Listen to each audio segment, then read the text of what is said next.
Bonjour, je suis Franck Spiazer, je représente le concepteur-constructeur GSE du Technicentre SNCF à Vénissieux.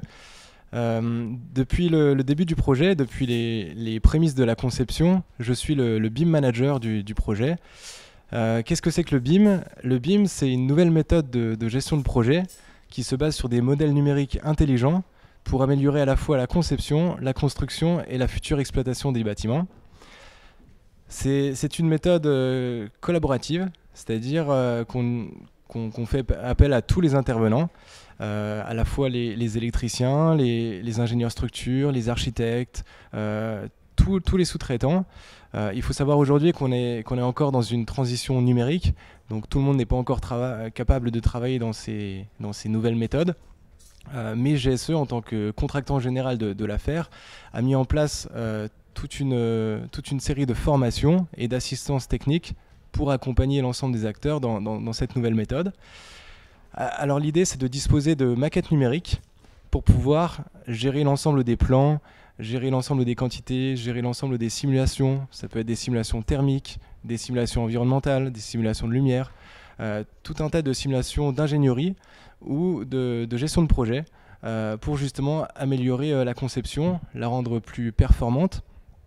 Ça va servir également à améliorer la communication au sein du projet pour que toutes les données soient transmises à tout le monde, que les dernières mises à jour soient dans les mains de tous les acteurs et tous les décideurs du projet. Ça permet justement une meilleure coordination.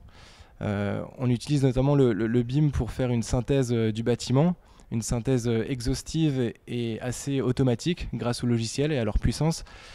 Donc on fait une synthèse entre notamment les parties structurelles et les parties de CVC et électricité, mais aussi entre le bâtiment et le process de la SNCF, donc l'ensemble des machines qui vont installer dans l'atelier. Et ça nous permet d'éviter les erreurs avant la mise en construction.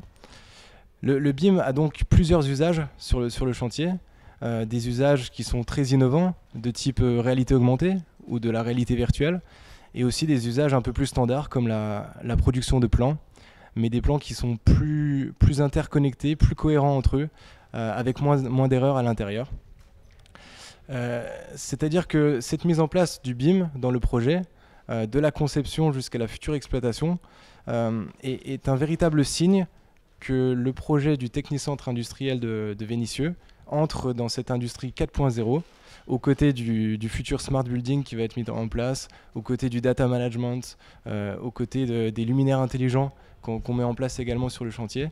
Et je suis vraiment très heureux de pouvoir mettre en avant ce projet qui est très bien réalisé en BIM de A à Z.